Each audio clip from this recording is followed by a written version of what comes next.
France में आयोजित AI action summit में भारत के प्रधानमंत्री नरेंद्र मोदी ने कहा, आर्टिफिशियल इंटेलिजेंस के सकारात्मक प्रभाव और संभावित चुनौतियां वैश्विक सहयोग और समावेशी विकास के लिए बेहद ही जरूरी है। मोदी ने फ्रांस के राष्ट्रपति इमैनुअल मैक्रोन को इस शिखर सम्मेलन की मेजबानी के लिए धन्यवाद भी दिया और कहा कि एआई के उपयोग में निष्पक्षता और पारदर्शिता बेहद महत्वपूर्ण है। प्रधानमंत्री मोदी ने एआई को स्वास्थ्य, शिक्षा, कृषि और सतत विकास लक्ष्यों यानी एसडीजी सस्टेनेबल डेवलपमेंट गोल को पूरा करने पर संसाधनों और प्रतिभा को एकत्र करने की जरूरत है। उन्होंने खुले स्रोत ओपन सोर्स तकनीकों को विकसित करने और निष्पक्ष डेटा सेट बनाने और साइबर सुरक्षा तथा गलत सूचना को निपटने की आवश्यकता को भी रेखांकित किया। प्रधानमंत्री मोदी ने भारत के डिजिटल पब्लिक इंफ्रास्ट्रक्चर डीपीआई को एक नमूने के रूप में प्रस्तुत किया, जो 1.4 अरब लोगों को कम लागत में डिजिटल सेवाएं प्रदान करता है।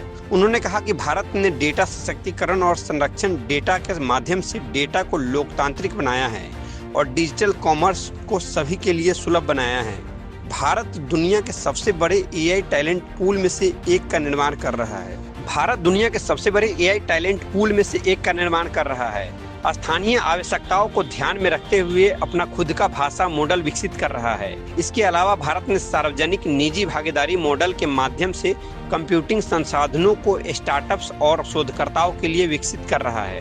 प्रधानमंत्री नरेंद्र मोदी ने अपने संबोधन के अंत में कहा कि भारत एआई के भविष्य को सभी के लिए और सभी के भले के लिए बनाने में पूरी तरह मदद कर रहा है और अन्य देशों के साथ अपने अनुभव और विशेषज्ञता को साझा करने के लिए भी प्रतिबद्ध है।